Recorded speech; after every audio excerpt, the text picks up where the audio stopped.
New basketball league in Britain to tip off in 2014 could rival the best leagues in Europe. A group of investors based in the United States with the backing of the former NBA star John Amici says they're finally ready to set up a new league to rival the current setup here, the BBL.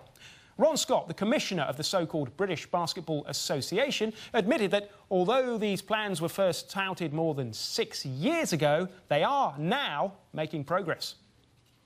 In the last, say, couple of years, there's been heightened visibility on the sport in Great Britain.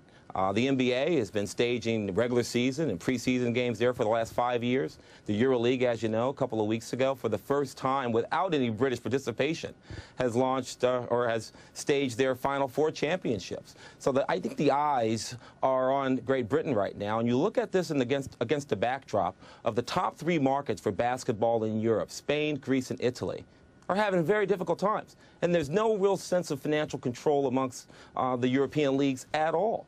So when you look at where we are, we're looking at this and saying, wow, we have a blank sheet of paper, and yes, it takes time.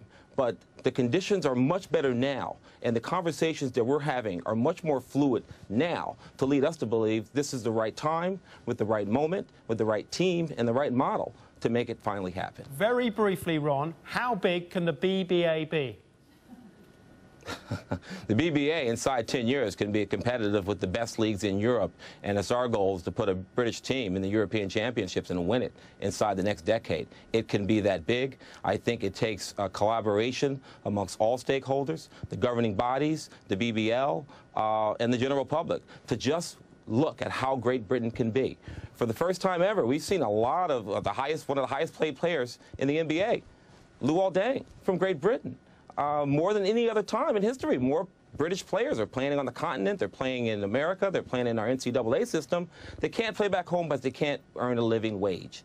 To do that, you have to have money in the sport. And we're looking forward to working with all parties to bring that type of excitement, professional basketball to Great Britain, and make the investments that will carry this through over the long term.